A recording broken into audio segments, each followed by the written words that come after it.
Hi, this is Dave Landreth. I'm going to do a little Banjo 101. This is for beginner banjo players, but it's always good for intermediate players to come back and revisit this type of approach to playing the banjo. I'm going to show you how to play the basic strum and how to get to the basic strum once you walk away from the lesson. It's a simple mechanical technique. It's not musical. Don't mistake it for music. It's not fun yet.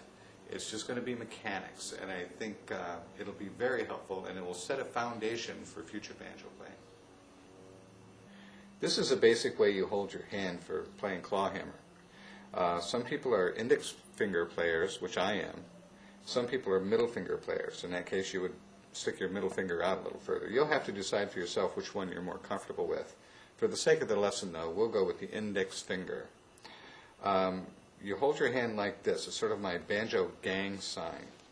It's a tool. I look at it as a tool, and it doesn't move. It stays just like this. You don't flick your fingers to get to the string. You move your hand to get to the string. You don't throw your thumb around. You let your thumb naturally come to rest on the string you want to play. It's a tool. It's solid. It doesn't do anything other than this. So, keeping in mind that you hold your hand like this, put your hand over the strings in this section of the head of the banjo and hold your hand in such a fashion that when you strum down across the strings and your finger comes off of this first string right here, that your thumb naturally will come to rest on the fifth string. When your thumb comes to rest on the fifth string, just give it a little tug to let yourself know it's there, like this.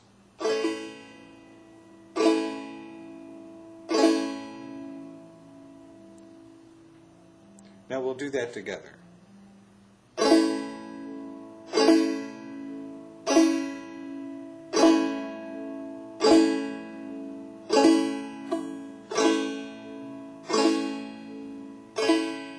Always remember, if you have to move your thumb back, it's too late.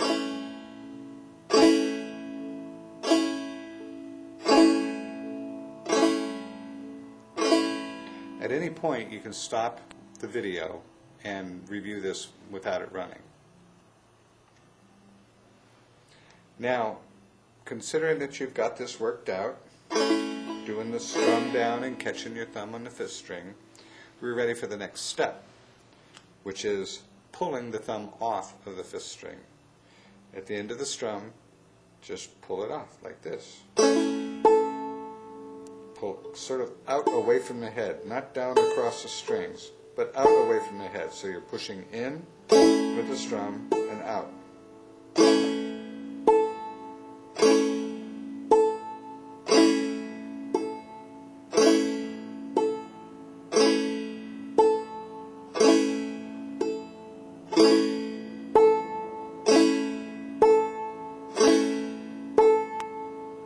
Now, once you've got that, we can go on to the next step, which is dropping out one thumb.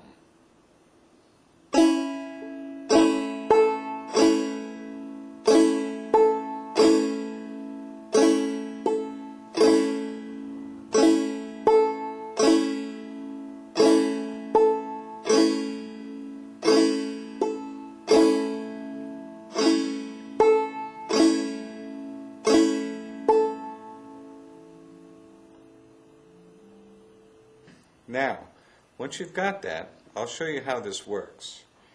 You do this strum, basically, that's why they call it the basic strum, and you slowly speed it up.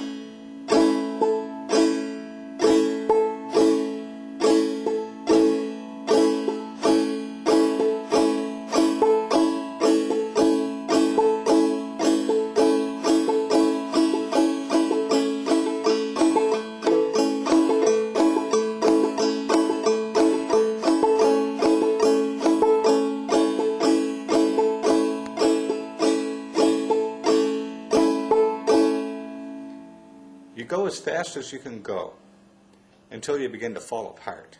Then back up a little and play as fast as you can. But don't push yourself so hard that the rhythm falls apart.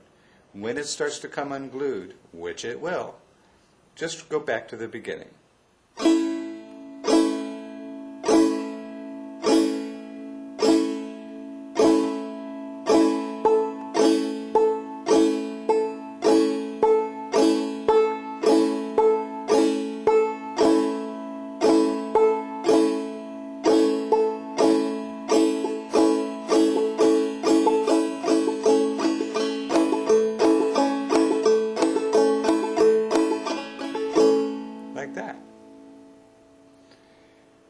once you've got that, try to play just one string for the first pick, which is like that, and then your strum, and then your thumb. So this turns into this.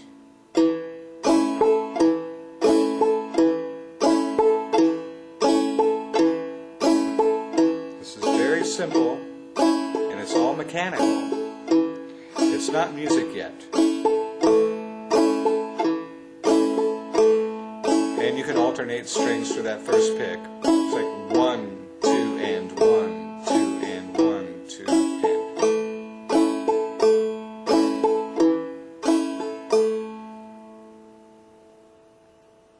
That is the basic strum. To recap, you start out holding your hand in this position and holding it above the strings in this area, holding your hand in such a fashion that when you strum across the strings and your finger comes off of this string, that your thumb will naturally come to rest here on the 5th string, like this.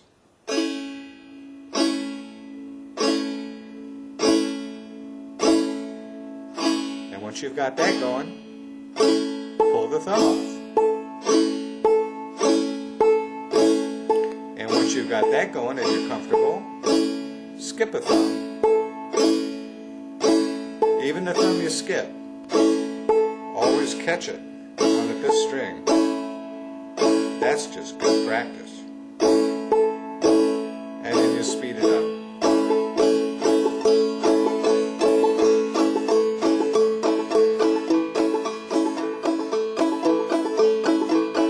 Believe it or not, in just a short while you'll be able to do pretty much like this.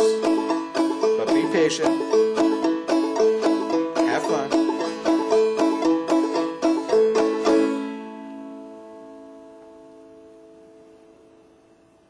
Now that was the front strum, or the forward strum, playing the low string and then strumming the high string. The back strum, which I don't see in a lot of players these days, is playing the high string first and then strumming the inside strings.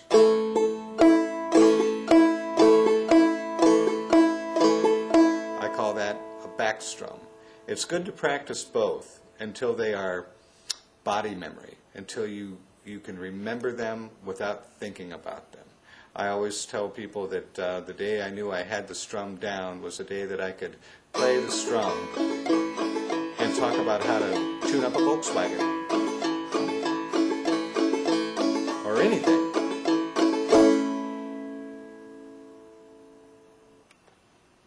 Now I'm going to demonstrate both strums with a tune. The tune is called Old Kentucky Whiskey.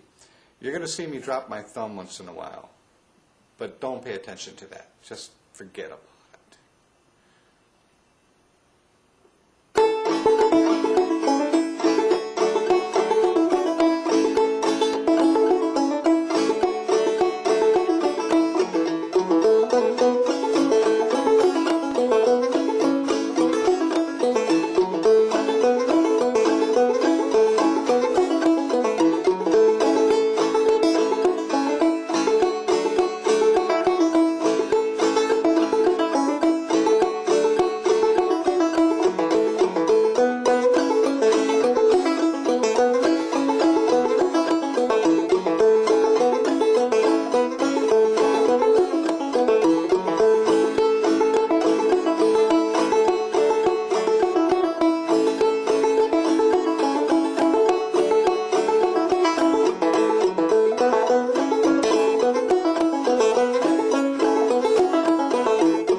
Now that's how you would use the strums in practice, in the real world. The next lesson, I'll teach you a tune that will use both. Thanks.